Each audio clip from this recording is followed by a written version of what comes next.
Hi, Dr. Strom.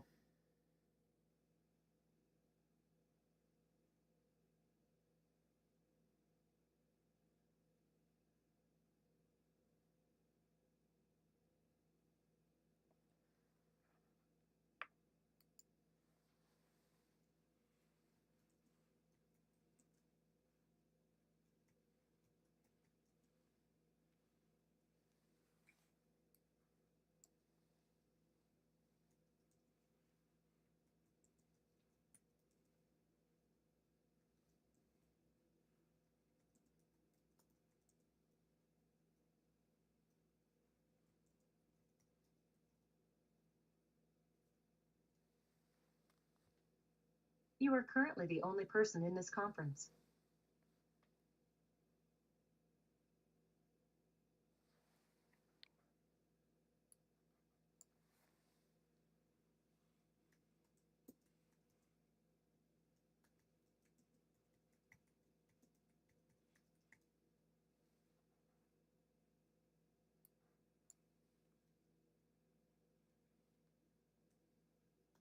You are currently the only person in this conference.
Hi, Dr. Strom.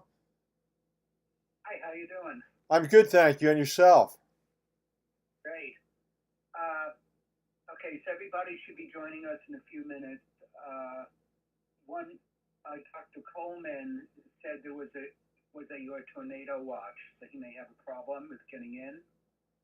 I saw that email too just a few moments ago. What I thought I would do is, Okay. Just before we start, I'm going to need a phone number to call you at afterwards, so I can let you know the results. okay, it is 407. What's the best number to use? It is my cell, and the number is 407 267 8600. I'll put it in the chat box. Right. Okay. I just tried calling that number before because I couldn't get in, and I think your phone might be turned off. Oh, it just showed up now as a missed call. Oh, okay.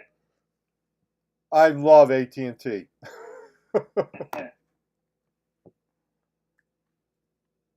Where that really gets me in trouble is when my wife tries to get me. Oh, and you can't get through. Yeah, and I missed the call. And I'm like, it never came.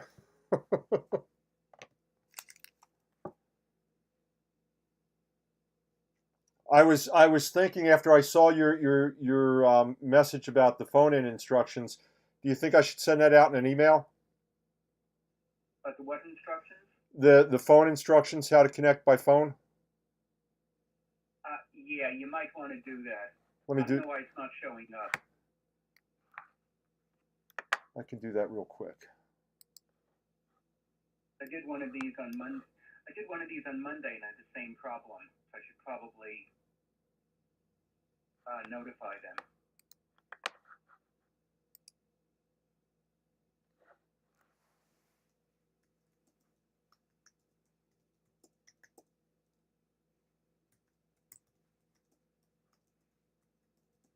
Hey, I'm going to take just 2 minutes off. I'll be back in a minute. Okay.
Hi, Dr. Deason. Can you hear me? Yes, I can hear you just fine, John. Oh, excellent. Thank you for coming this morning. Absolutely. I wouldn't miss it. Dr. Coleman had sent a note saying that I believe she's in Atlanta and they were under a tornado watch. That was around, I guess, around 8 o'clock this morning. Yeah, she said it would be over at 9, so hopefully she'll be able to come in.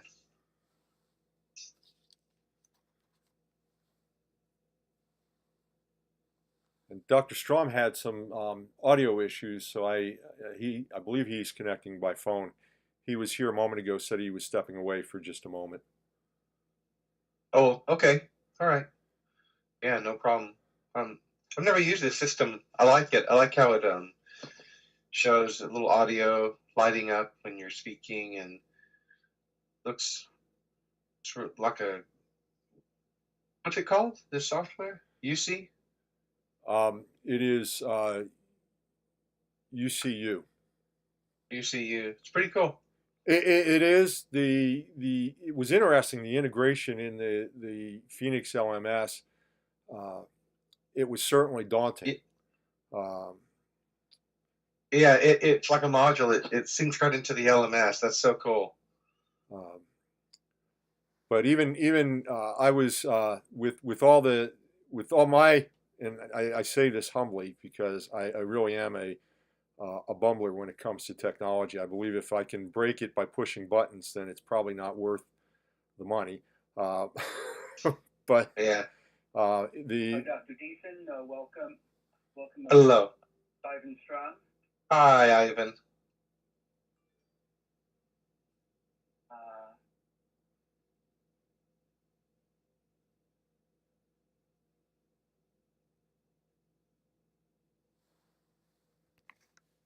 I can send Thought I up. would say hi. I don't know if we're using webcams or not. Oh, I'm not. I don't have one. I have a big old-fashioned desktop with two large monitors on it. Yeah, that's okay.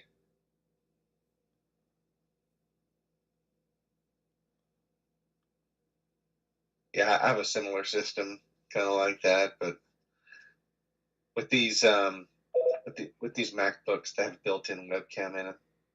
Yeah, I know. It's so nice. Oh my gosh.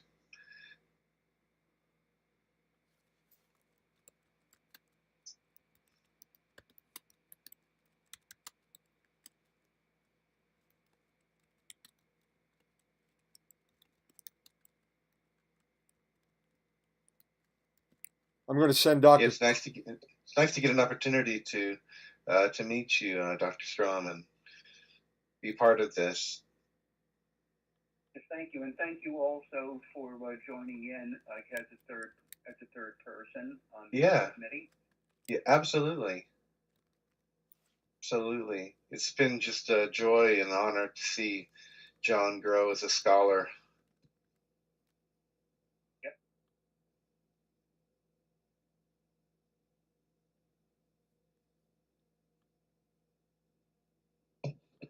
I just sent Dr. Coleman a note asking if she was safe with the tornado warning.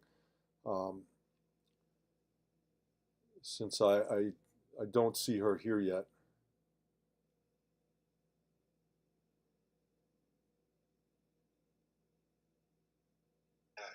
And I don't see a follow-up email. It just says, please go ahead and she'll join as soon as possible.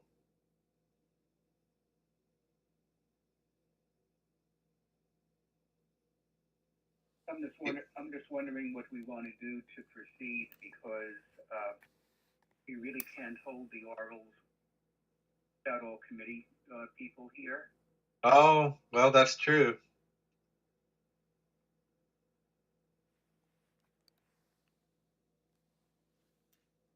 Yeah, I didn't know the policy. UOPX.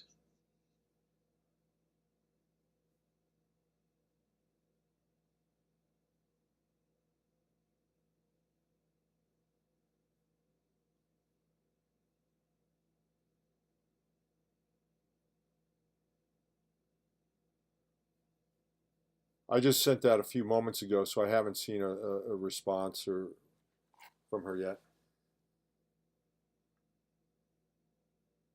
I was looking at mine too to see if she had a follow-up.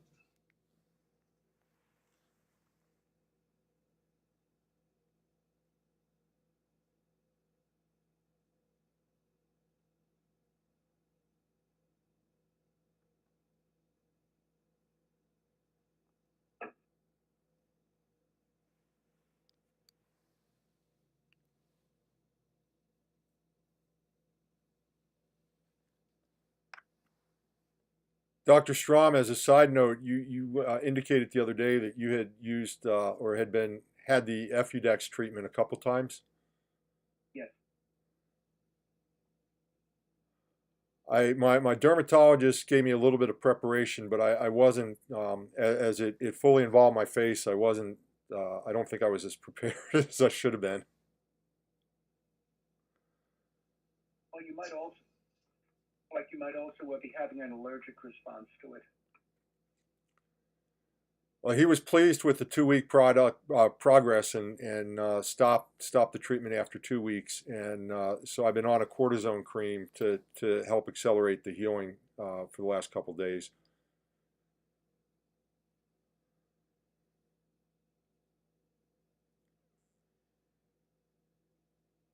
Finding the echo on this site to be really strange. It's about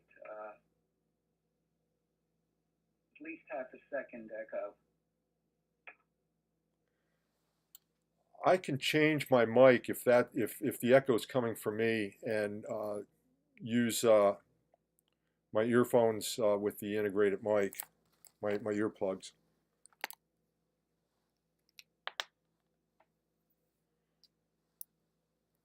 I'm currently using an external condenser mic.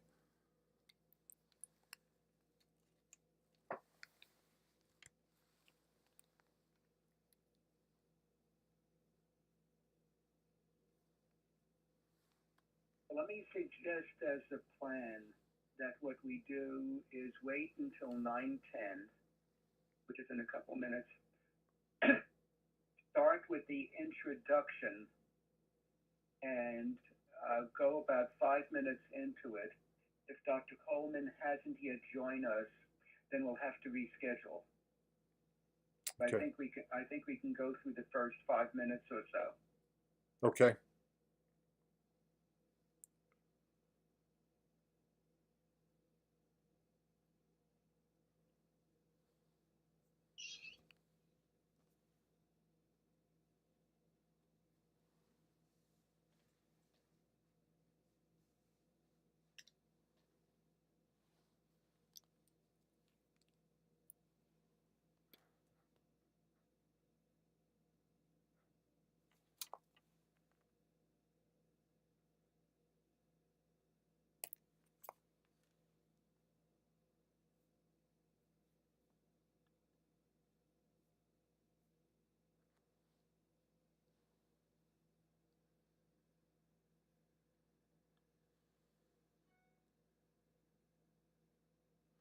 I just got a note back that she said she had to take shelter during the carpool, but she should be connecting in about 5 to 10 minutes. It'll be perfect then, huh? Okay. So let's hold off on the start then until 9:15. Would that be okay? That's fine on my end, Dr. Deason. Yeah, I'm fine.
Hello, John. Yes. Okay, it's just about a quarter after, and so why don't you start? I have some preliminary instructions, but I'll wait until Dr. Coleman joins us. Okay. And so as soon as Dr. Coleman joins in, we'll just pause for a moment, and I'll give the preliminary instructions. Excellent. Be okay? That's very good. Well, let me just start by thanking you all for being here today. You have all been instrumental. Dr. Strom is my chair, and Dr. Deason and Dr. Coleman guiding me and supporting me on this journey. I wouldn't be here without you all. I really think I have the best committee on the planet, and I sincerely thank you. I'll talk more about that later when we're done.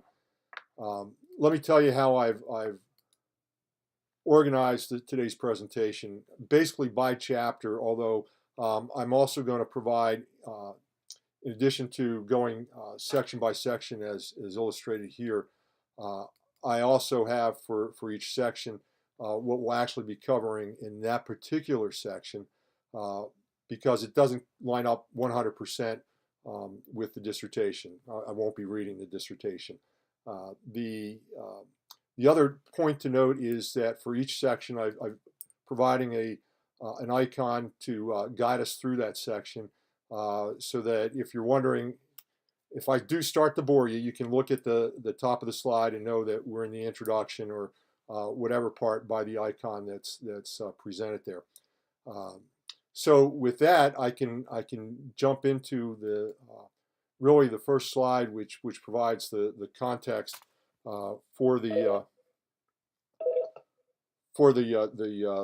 presentation. And really, this begins with my time at Disney.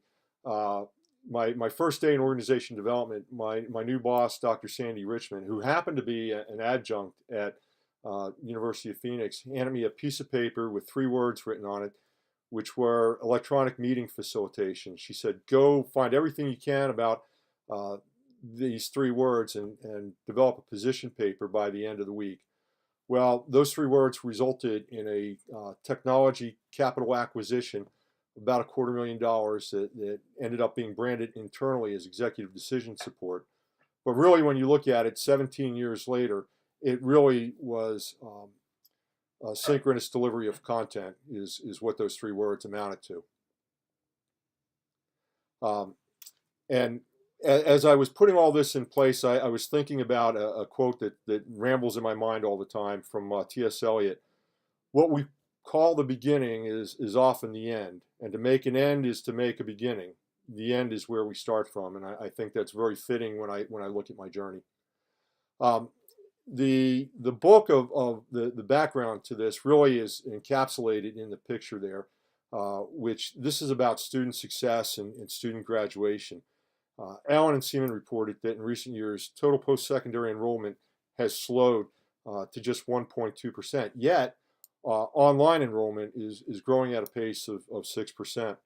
And to that end, 41% of chief academic officers believe that retention of online students will be a greater problem for online programs than face-to-face programs. Another catalyst to this study was presidential fiat. Back in 2008, President Obama, when he was presenting the American Recovery and Reinvestment Act to Congress, he said that he wanted to establish a goal to have the highest proportion of college graduates in the world. I always believe, regardless of political affiliation, when the president speaks and issues a directive, it's incumbent upon us to jump on the bandwagon and move forward. And that was certainly the case. I think the greatest example was back in the 60s with President Kennedy and putting a person on the moon.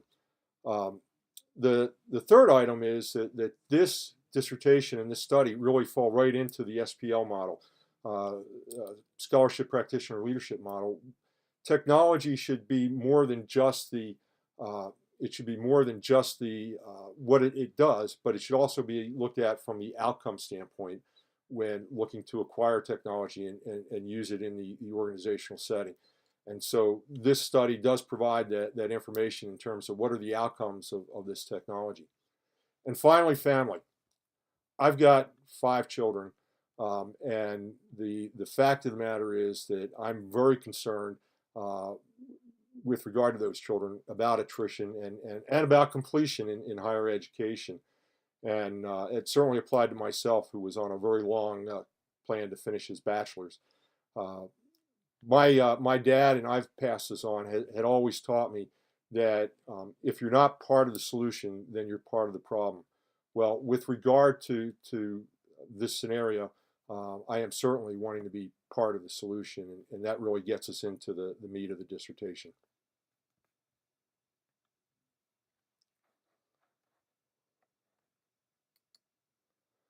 Hey, John, Yes, sir. John, if I can interrupt for a moment. Sure. Okay, Dr. Prentice apparently has joined us. Welcome, Dr. Prentice. Thank you. Nice weather over here in Atlanta. Very nice. We're in Tornado Alley, I think. Oh, wow. Sorry to hear that. Know Atlanta had tornadoes.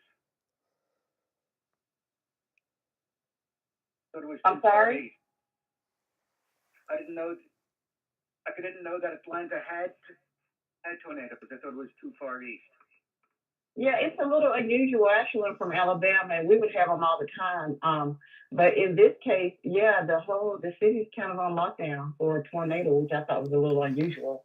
And we're supposed to have 3 waves of this. We've got a lot of lightning and bad weather, and you know how some of us suburban moms are. Those big SUVs in the morning, we can't drive. So I think it's supposed to be a 9 o'clock, and another round somewhere around 3, and then one at 7. Wow.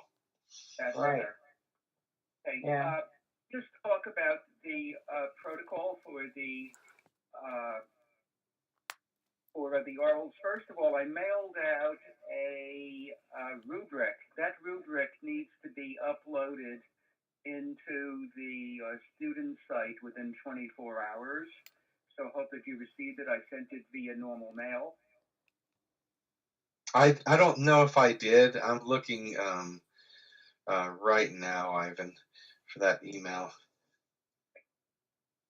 I did see a copy of the email come in this morning, Dr. Strong.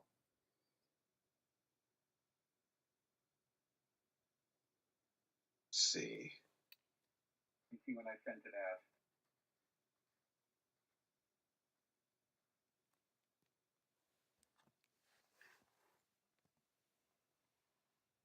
It would have gone out with a 7:29 a.m. postmark. Let's see. I'm looking at it, but it says read only. Yeah, what you're going to have to do is save it and then make another copy of it. Okay. And then you'll have it for any subsequent dissertations.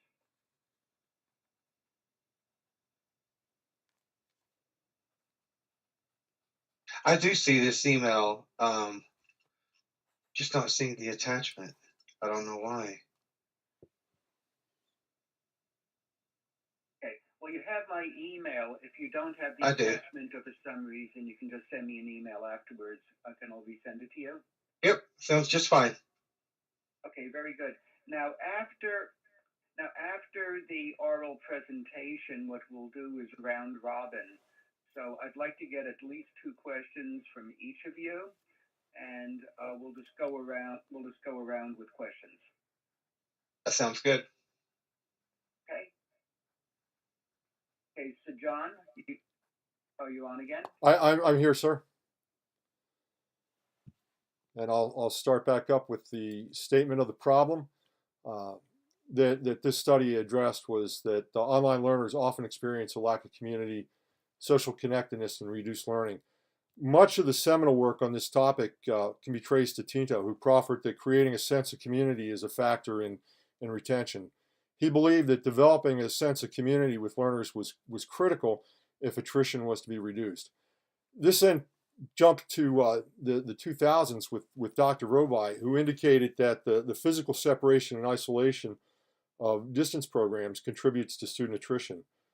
Rovi further contended that community connectedness and learning ultimately influence a student's ability to make positive progress toward their degree goal.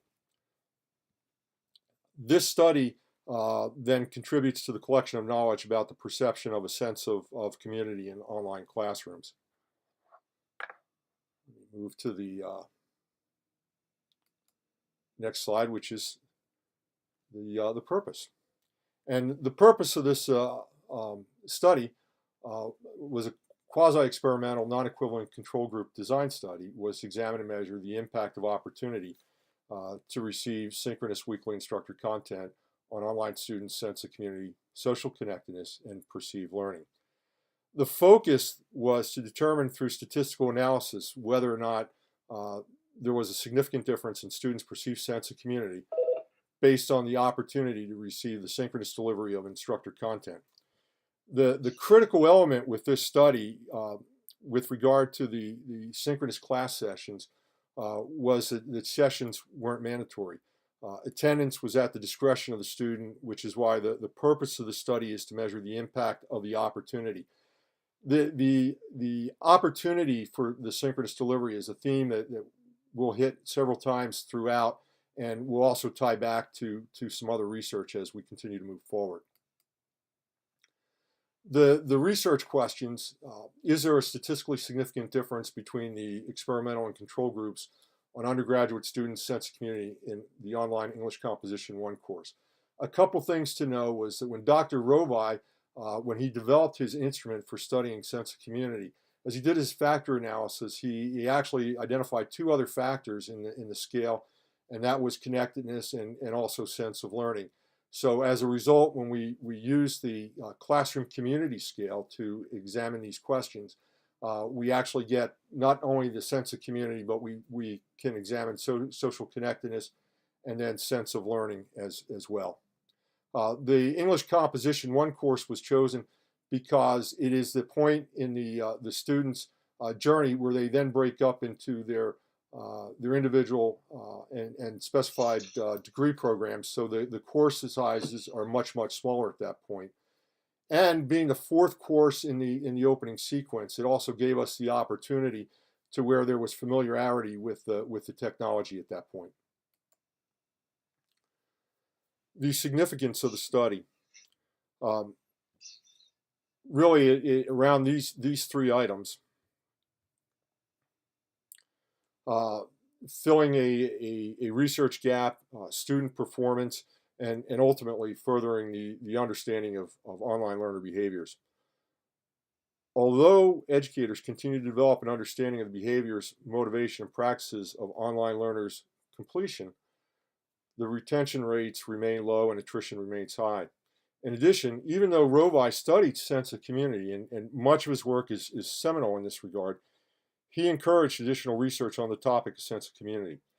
Two studies that are similar to this that also explored sense of community with regard to synchronous techniques, however, they differed from this one. This one placed the emphasis on the delivery of the content through the synchronous video. So let's take a look at assumptions.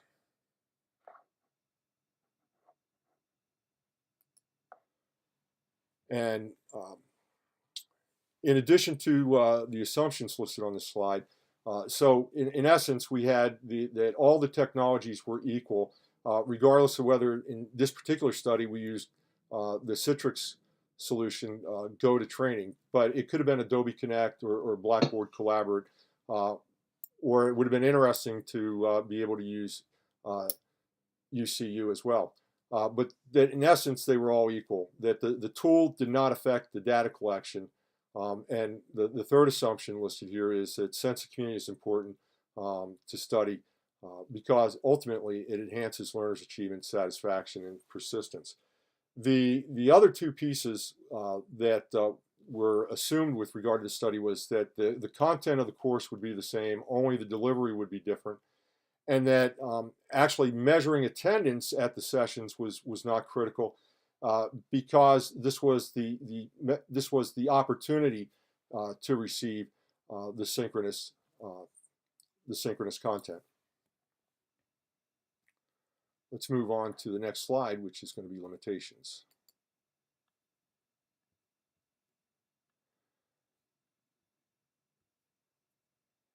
The limitations were with regard to the threats to internal validity based on selection bias.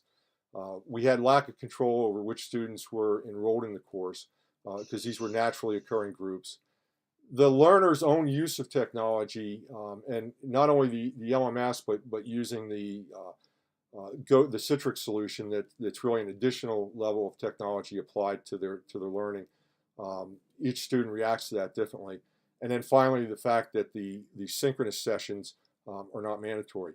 Now, with regard to scope, the study was not intended to measure learner satisfaction, persistence, or achievement as a result of the opportunity. So we were only looking at sense of community.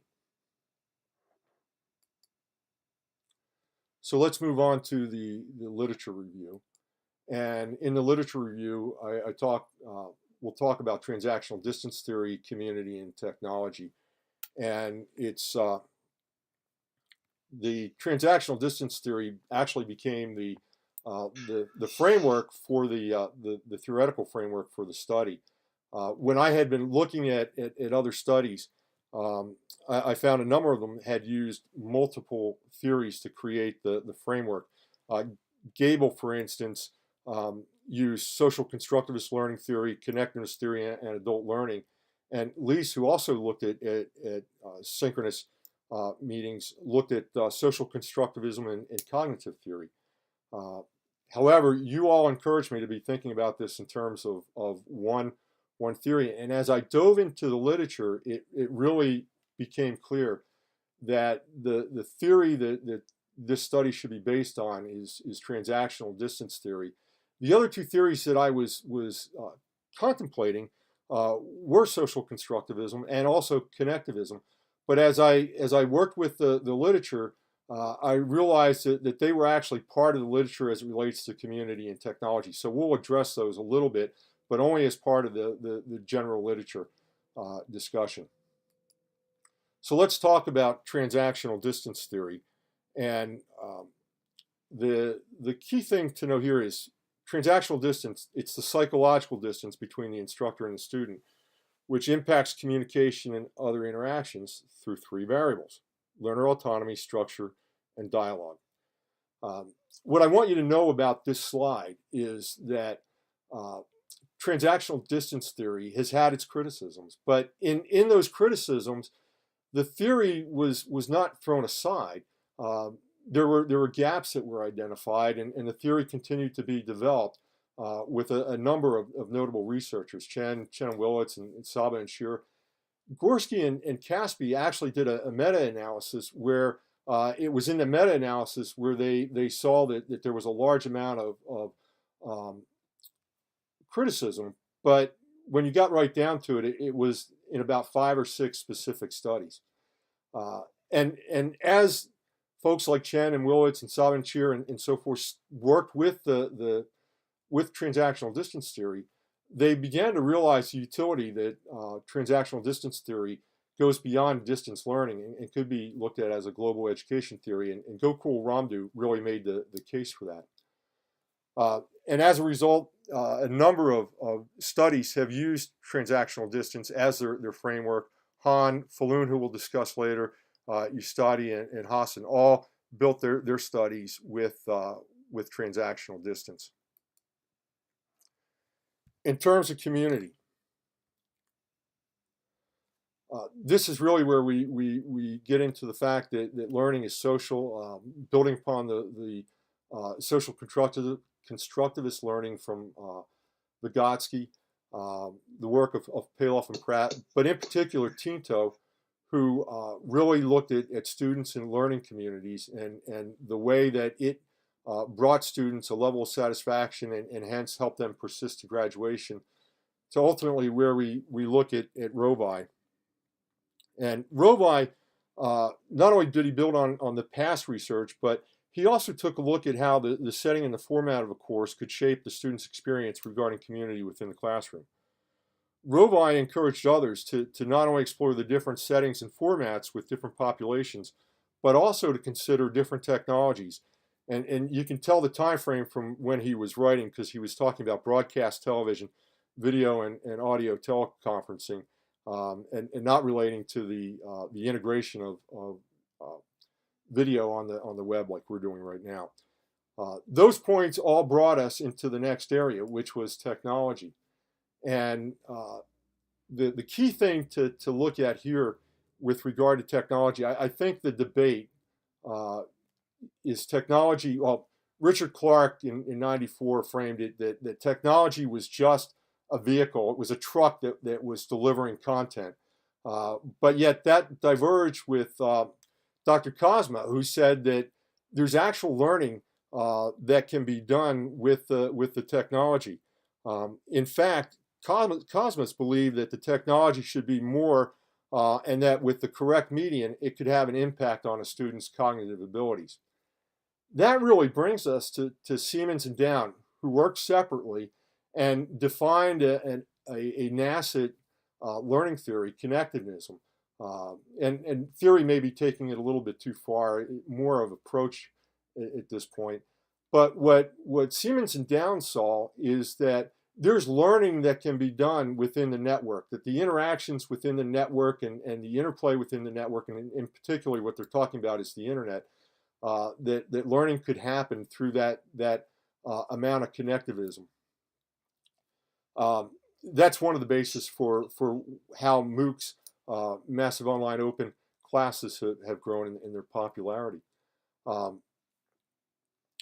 What's happened over time is that the technology has grown and bandwidths on the internet have improved to where the delivery of asynchronous video and synchronous video have become fairly common. And there have been a number of studies that have looked at how asynchronous video can be used. Griffiths and Graham, Borup, Graham and West, Strauss and Curran and Templis all looked at ways in which the best way to use the asynchronous video in order to develop instructor presence and help students with learning. With regard to synchronous video, a number of studies, Hratinsky, Falloon actually saw an interesting, and this is where I said I would come back and mention about Falloon. Falloon saw the value in synchronous delivery, but also noticed an interesting phenomena, which was that in asynchronous delivery of education and interaction, students have an opportunity to respond over time to what somebody else has said. In the synchronous environment, it's much like being in the classroom, where there's that impetus to respond right away. And Falloon thought that might create a barrier. But there have been others. There's also been Olson and McCracken and Bana, and a number of folks with Bana's group have also looked at synchronous delivery in very recent years. The two studies that really helped guide this were two dissertations, and those were Dr. Gable's and Dr. Lisa's studies that looked at synchronous delivery with regard to sense of community specifically. So what happens is we have community and technology, which really is the nexus of this study.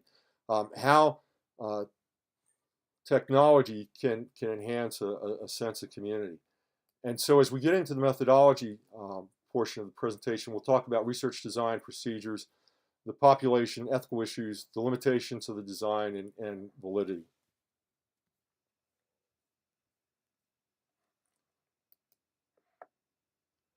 So the design for this study was a quasi-experimental, non-equivalent control group design between participants, pre-test and post-test control group design. An ANCOVA was called for so that we could investigate a confounding variable since this was a quasi-experimental study without true random assignment. The independent variable was the opportunity for synchronous delivery of weekly instructor content, and the dependent variable of course, was the sense of community.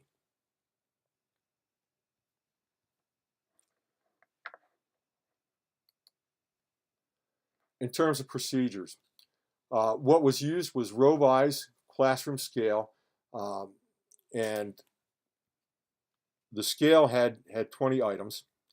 The 20 items were designed so that they were scored both in a positive way. For example, the scale, 10 items were scored, were strongly agreed was a 4 on the Likert scale, and the other 10 were reverse scored, where the least favorable score was a 4. In addition, the other thing to know about the scale is that the two subscales are determined. The odd questions represent the connectedness subscale, and the even number, the learning subscale. And in fact, there were 3 additional questions that were added to the instrument, and these were demographic questions. We looked at age, gender, and also past educational experience. The other key thing to know with regard to procedures was that the G-power analysis indicated that the sample size should be 158 participants. The study took place at Central Florida Media Arts University. The first year students in the 4th class of the program, and the students in the study, the treatment group had the opportunity for synchronous delivery of content, while the control group did not. Ethical issues. The nature of the study required the withholding of the opportunity to participate in synchronous go-to-training sessions from a control group participants. This was discussed with leadership at the school, and the decision was to move forward as long as we were mitigating it by making sure that it was only the delivery that was being withheld, that the content would be the same regardless of the group. So consequently, with regard to the ethical issues, the IRB of the University of Phoenix and also the leadership team at the study site all approved the design of the study from those standpoints.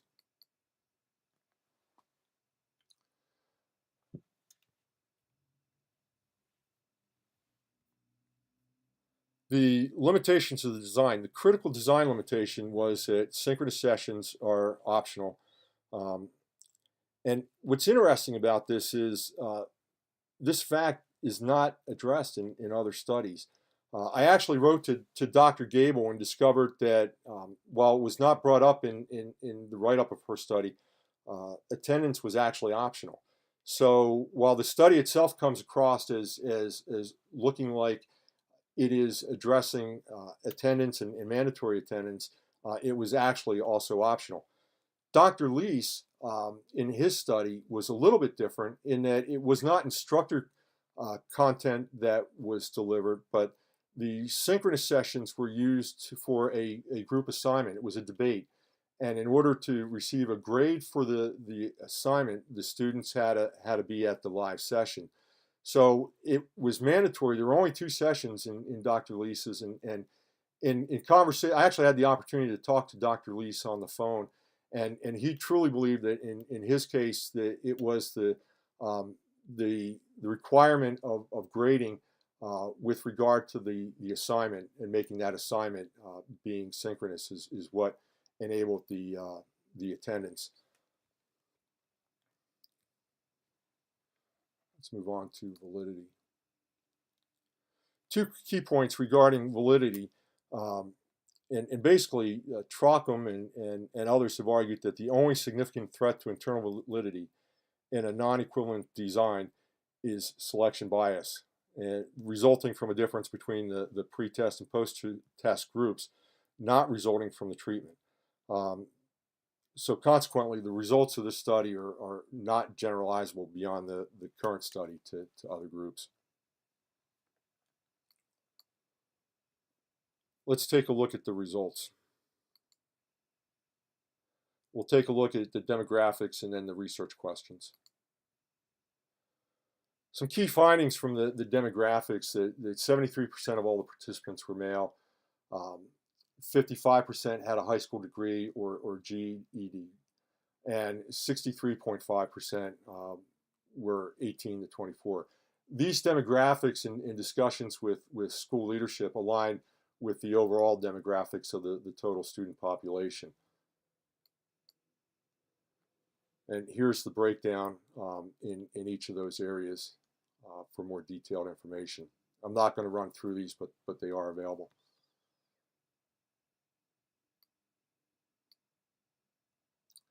With the demographics, one of the important considerations was to know if there was equality of groups, and a chi-test square was a chi-square test. I can't speak. Sorry. Was used, and what was discovered was that the groups were they were equal. There was no connection.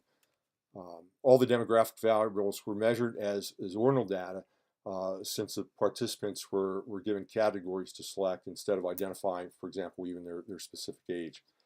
So with the chi-square test of independence, non-significant p-values are greater than 0.05, and that indicated that no demographic differences existed between the control and treatment groups, as shown by the table.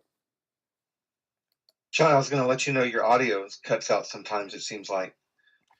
I'll make sure I'm speaking closer to the mic. Maybe that'll help, or keep my volume down. Let me see if I can reduce volume just a little bit.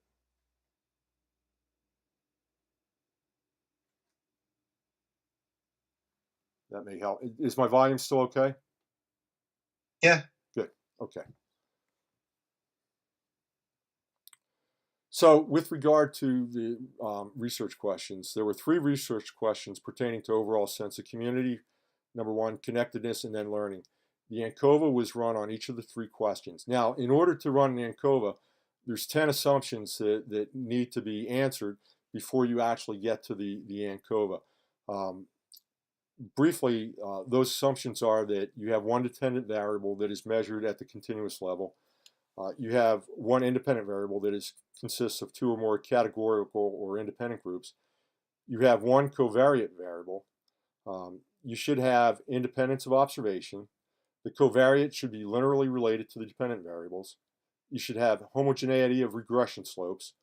You should have normality, homoscedasticity, homogeneity of variance, and there should be no outliers. So each of the tests were run in order to run through those assumptions to get to the point where we were able to run the ANCOVA. For each of the three questions, the ANCOVA was not significant. And I'll quickly bring the other 3 results up, and you can see where the, let me go back for a moment. John, Yes. once again, the audio has dropped out. I think it's okay on the phone links, but not on the web link. Okay. Yeah, I barely heard anything about the ANCOVA. You seem, John, can you just leave the audio on, or does it come on and off automatically when you speak, or? It appears to come on and off when I speak. I'll try and watch the icon in the upper corner. Yeah, I was going to see if you can just leave it constantly on, maybe that would help. There doesn't seem to be a setting, but Oh, wait. I'm noticing it takes a few seconds for it to actually recognize that I'm speaking. That's what was happening. So there was delay. I will watch that, and if I have to restart what I'm saying, I'll restart as I see the microphone light up. Yeah. Okay. So as I was saying, with regard to the 3 research questions, there were 10 assumptions that needed to be answered prior to actually running the ANCOVA. Once those assumptions were answered, and they were in all 3 instances, the ANCOVA was run, and in each case, the ANCOVA was not significant. The ANCOVA needed to be above 0.05, above 0.001, and in each instance, for each of the research questions, as I'll push through the slides here, it was greater.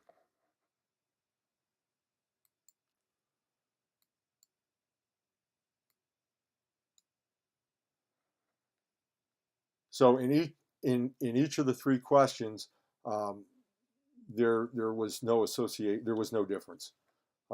Let's move on to recommendations, and I'll run through those slides. I will run through those slides. We're going to look at findings, implications, and limitations, and future directions.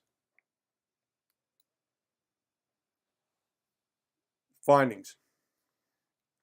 Again, no significant difference in overall sense of community, social connectedness, or learning between the control group and the treatment group regarding the opportunity as measured by the classroom community scale. The results actually support Rovai, who in 2004 suggested that communication technology has no influence over classroom community. This comes back to that argument between Clark and Cosmas as to what role technology actually plays. The findings also corroborate other research which found that technology had no significant impact on sense of community from synchronous technologies. And this was Gable and Lease in 2012 and Olson and McCracken in 2015.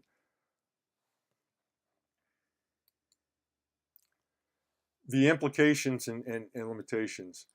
The immediacy of synchronous communication may have been reflected in the results, and this goes back to what we discussed with regard to Falun, where there's not the opportunity to think and reflect before needing to answer. What's interesting, though, is that in terms of asynchronous delivery of technology, Meredith did a study using sense of community and found that with podcasts could be used to develop a perceived sense of community in an asynchronous environment. Yu Chang, Yu Hui, Matthews, and Carr Chilman indicated that flexibility of time is one of the benefits afforded students that take online classes. So another component is that requirement of making online students who are used to a lot of flexibility have to attend a synchronous virtual classroom is certainly a limitation in the distance environment. And finally, just the opportunity to attend weekly synchronous sessions without a requirement of mandating attendance. So without having the students actually get the benefit of being in the session may have been an factor leading to the inability to reject the null hypothesis for overall sense of community, the connectedness, and learning as well. So in terms of future directions, the study should examine the impact of mandatory attendance at synchronous sessions compared to students who have the option of attending or not attending and then receiving only asynchronous content. Future studies should explore the impact of a seamless integration of synchronous technology using a single registration within the learning and management system. The technology that we're using today actually comes close. But there actually have been, I could not find, let me put it that way, I could not find any studies that have actually addressed this. What I have seen is a number of studies that have looked at barriers where the technology, for example, Giespers and all, their study identified that the technology, the synchronous technology, may be rather complicated for the students to be fully comfortable with using. There have been a number of other studies where that the complexity has been talked about, but not fully addressed. More as a side note to the overall study, and we can discuss those a little bit further if we'd like. And finally, what I have provided in this deck are a number of selected references, particularly of items that were brought up. Of course, the entire reference list would not be able to fit in this deck. And thank you so much for your patience. I'm sorry about the microphone and the cutting in and out. So I'm sure there are some questions, perhaps over points where perhaps with points where the microphone cut out. I'm watching it cut in and out again. So thank you. Peter, thank you, John. You did fade out at points, but we were able to follow from the slides. So hopefully we captured enough of the presentation for everyone to comment. So I'd like to round robin and get comments. So Dr. Beeson or Dr. Coleman. Yes, I don't mind going first. Do you hear an echo? Yes. Are you wearing a headset? I am, and I was following on the computer. I think I need to disconnect one or the other. Yeah, that's what it is. Yeah, I'm trying to figure out which one because I don't want to lose the. The audio. Yeah. Seemed like the echo stopped.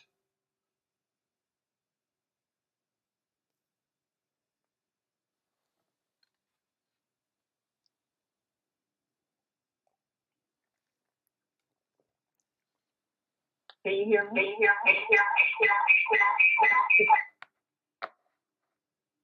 The echo was more severe that time than it has been. Yeah, that echoed about 10 times.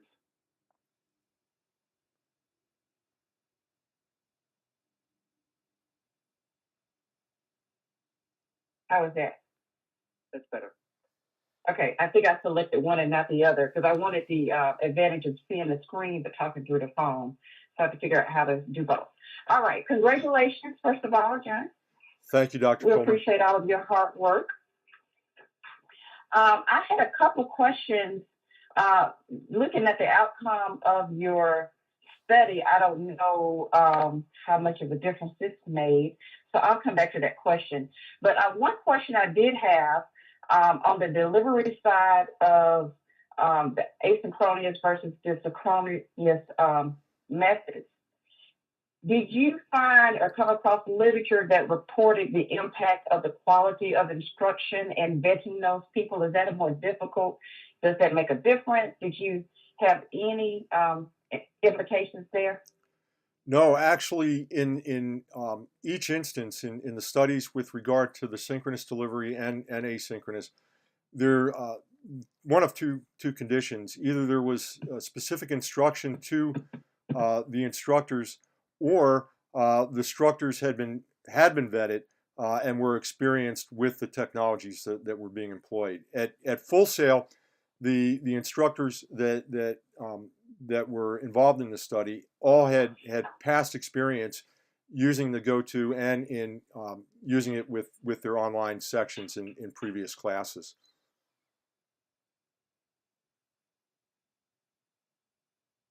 Hello? Hi, did I come through for you at all? I think I heard most of it. I think so. So the other question I had then, I'm sorry. I'm sorry, John. It might be best if you dial into the conference as well and just like pick up a handset. I had the same thought as you were saying that, Dr. Strom. Give me 1 second.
Hi, can you hear me now?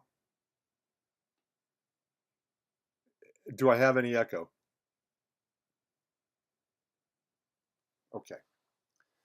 With regard to Dr. Coleman, with regard to your question in the asynchronous studies, there was in there were the instructors the studies really fell into two groups. One group where the uh, best practices were being developed with regard to asynchronous, and a second group of studies that were focused on the outcomes of asynchronous delivery. And with synchronous delivery, there was also the instance where in most of the studies, the instructors were very familiar, so they had been vetted with regard to being able to, knowing the technology and being familiar with the technology and the instructional design related to the technology. That was certainly the case at the site of this study, where the instructors were all master level they all held master degrees or above, and had all been teaching that course material for quite some time, and had also been using the technology for an extended period of time. So they were very familiar with the technology as well.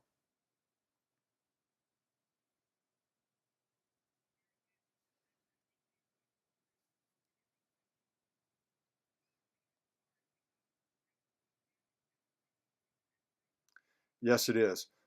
We're encouraged to keep one foot always moving forward with regard to technology.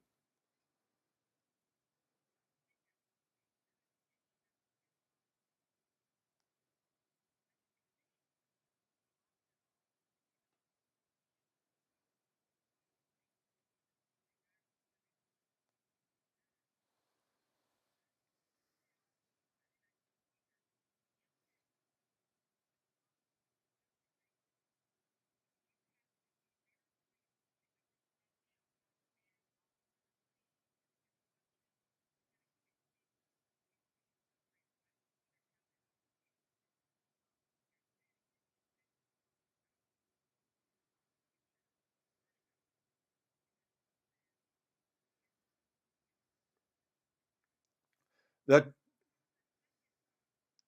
No, I was going to say thank you. Those are very good points.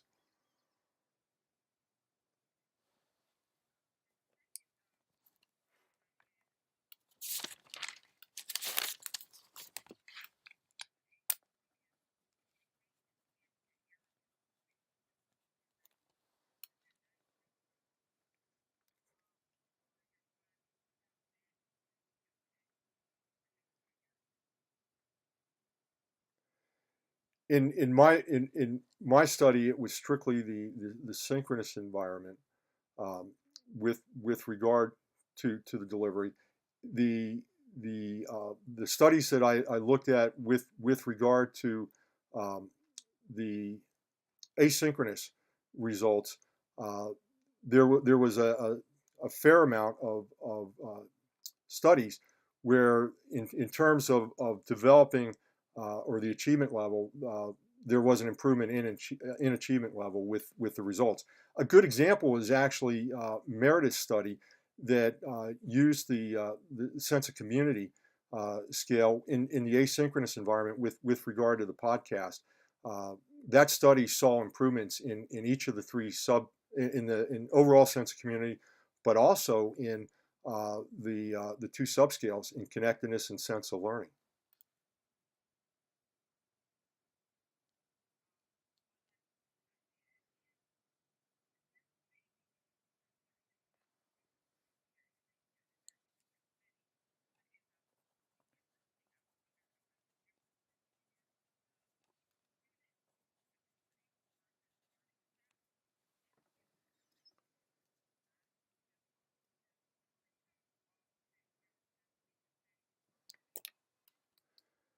Actually, I do. One of the studies that I looked at, and I didn't talk about it in this presentation, but Madrigal and Schreiber, and they explored in a study the information mindset, and what they discovered was that the proliferation of technology and the way that we view technology, for example, with the millennial generation, uh, TV is blasé. It's all about the internet, YouTube, and so forth.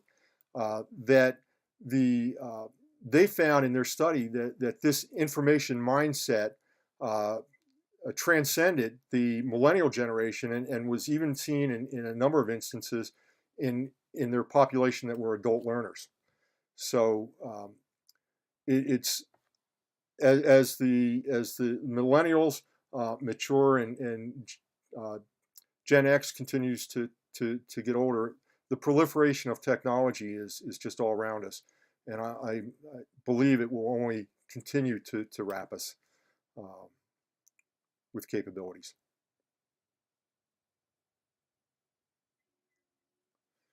Welcome. Thank you.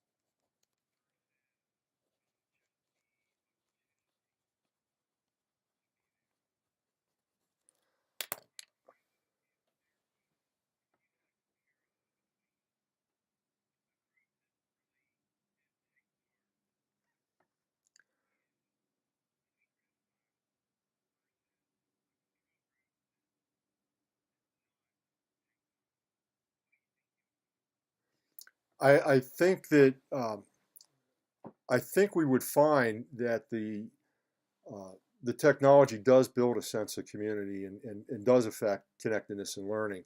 Um, I think this study might be a gateway to a site to leadership team to say, yes, we need to go that next step and have a study where it is mandatory. What's interesting is that Olson and McCracken in their 2015 study, I talked to Dr. Olson last week because again, it wasn't clear in their study whether attendance was mandatory or not. The implication was that it was mandatory. And when I talked to Dr. Olson, she said, and I love the way she phrased it, it was kind of mandatory. And so then we discussed about the folks, the students, the respondents that took the end of course survey. And my question was there any accountability or control as to whether those students that actually did take the end of course survey, did they attend the synchronous sessions? And she did not have an answer to that. So I think the previous studies that have been done in conjunction with this study would encourage a leadership team to say, let's really see by having a mandatory attendance in a research study and see if that then provides the overall sense of community connectedness and learning that we'd like to see with our students. But I think we had to go through a number of other studies where it wasn't the case. Now, interestingly enough, the BANA study that I mentioned, which was also 2015, was not a quantitative study and did not use sense of community, but it used interviews, and that study was designed around synchronous delivery, and the sessions were mandatory. And it was an accelerated program. In that particular instance, the first session had a high degree of attendance, but from that point forward, the attendance just fell off, and they actually had to modify the course requirements. And those researchers did a lot of work in order to qualify students and prep students for the mandatory sessions, but they just fell off in terms of attendance after that initial session.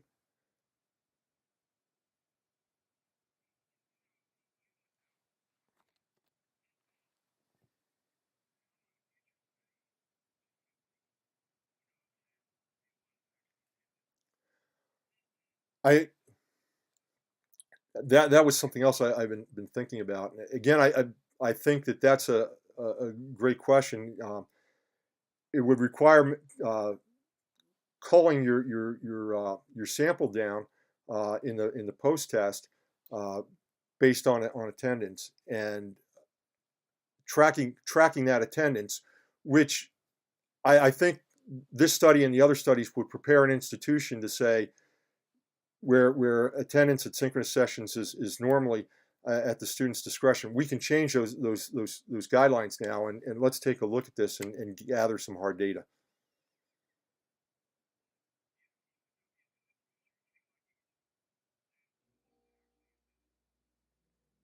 Agreed.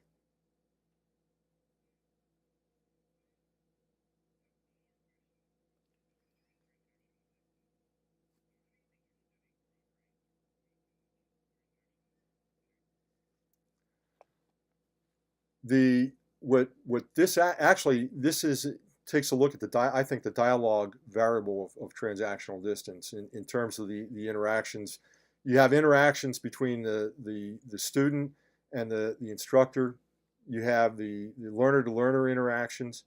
You have learner and the content if the instructional design is set up properly, and then you also have learner and the technology and environment interface. So I think in looking at each of these variables of the dialogue, this study particularly goes to the dialogue variable of transactional distance.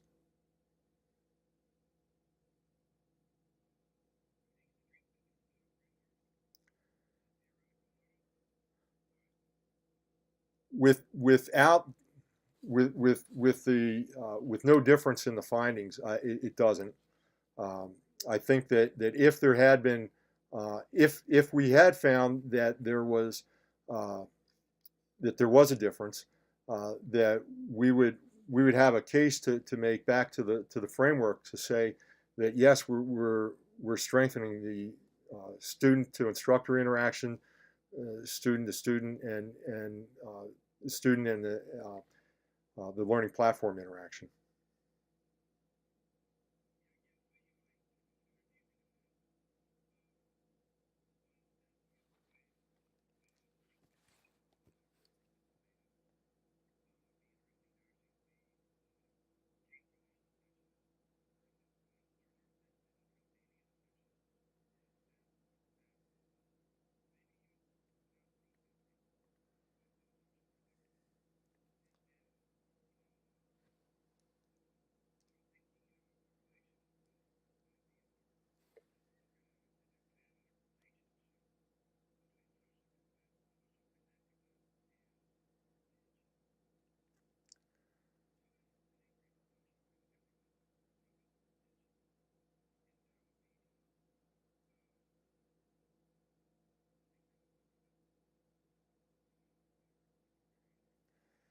And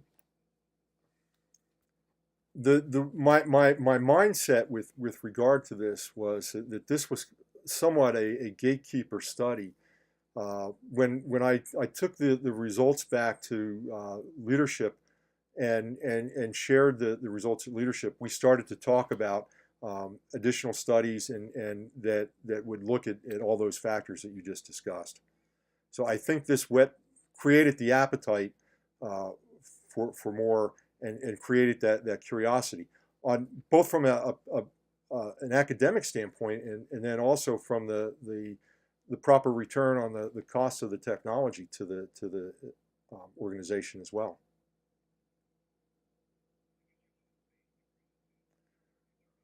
Absolutely, very exciting. Thank you very much.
No, I did not find any issues with it, in both in application and in reviewing the research, the literature. It's been used for 15 years, been highly uh, uh, tested in terms of validity and reliability. What I would do though, I think, is that a future study might be mixed methods, to be able to obtain some qualitative feedback, possibly through interviews with a sampling of students, and combine, uh, to provide more context in the overall experience uh, that led to the sense of community, or the sense of learning, in particular the sense of learning.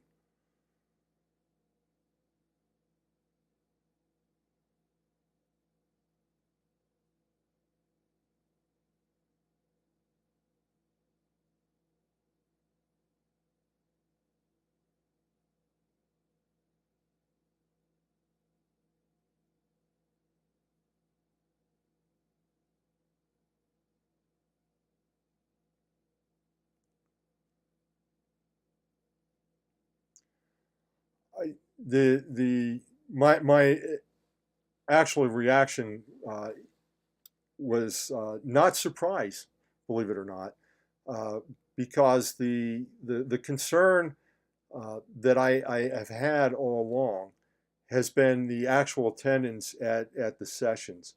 Um, and even if at the beginning of a class, if there is um, high attendance, the fall off, as Banna Lynn Stort, and a last name that ends in SKI, which I should be very good at pronouncing since Reneski. I think it's Fialkowski. Uh, they uh, they showed in their study that the drop off was rather quick after the first session. But I think without the students actually getting the benefit of the interaction, the instructor interaction, and the student to student interaction, uh, that just that sense of opportunity, it's obviously not getting the desired outcome.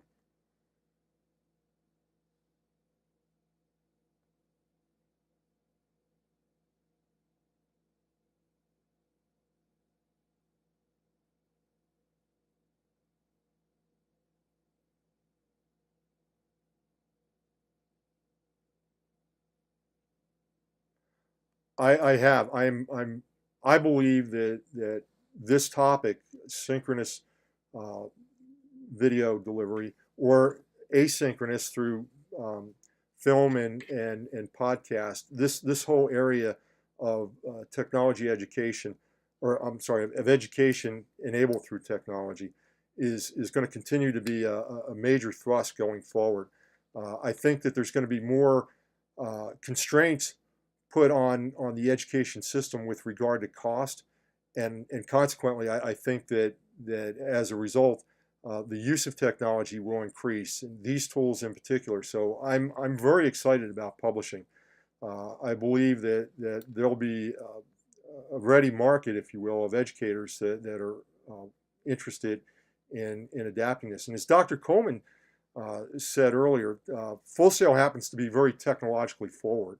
But there are a number of institutions that are just really uh, traditional institutions that are just starting to test the waters with regard to these technologies.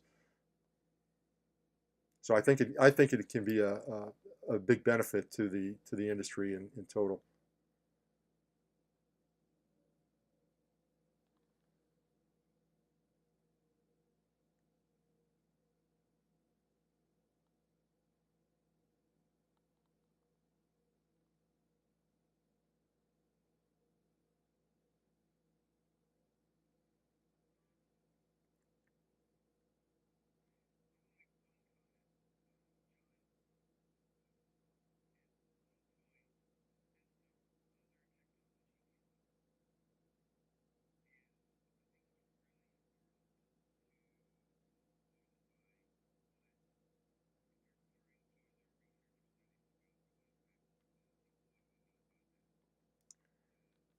I I saw your comment with regard to that, and I've already begun to address it. And what I was specifically was talking about was the integration of the synchronous technology in a in the wrapper of an overall LMS system, much like we have with UCU system that we're working with now. And I've started to go back and address those comments in the actual dissertation. I thought it was a very good point. After I saw your comments and read it, I realized it was not clear at all. Thank you.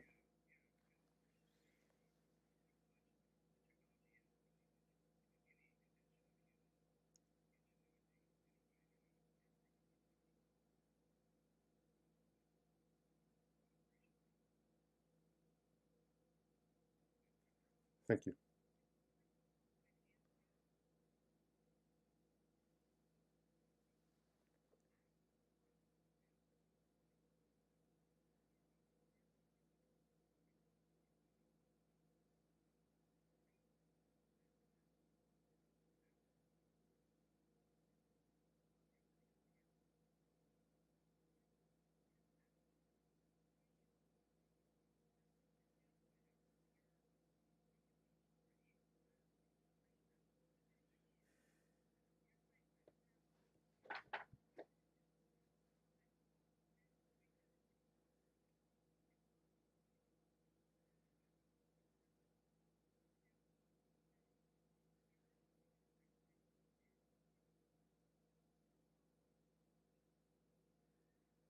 I agree. That's the reason that I'm so excited about the opportunity to move forward with this study in terms of publishing and all the future studies that we discussed here. As I said, I think this was a gatekeeper in terms of opening further avenues.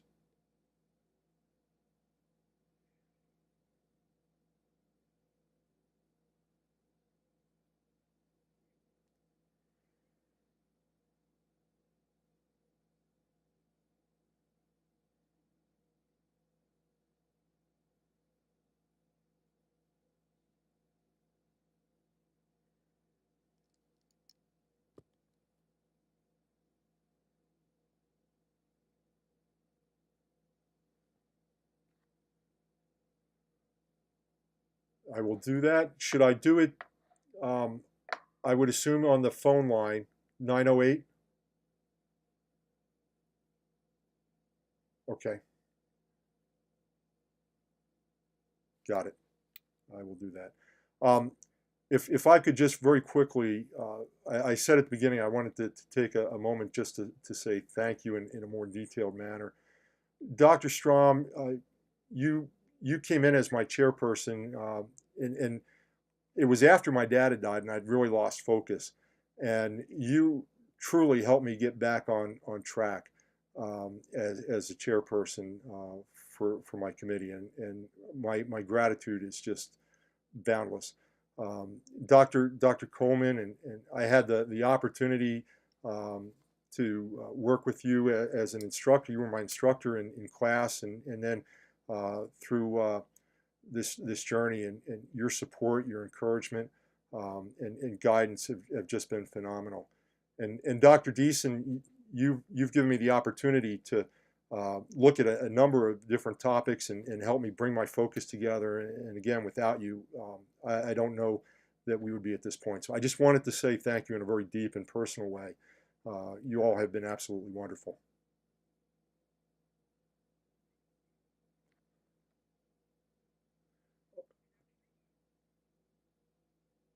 And I'm going to change the presentation.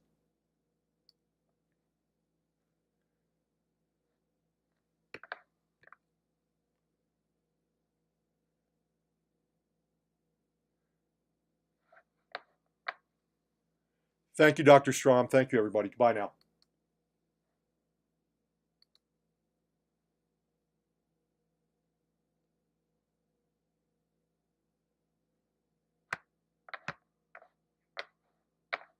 Hold on a second. Oh.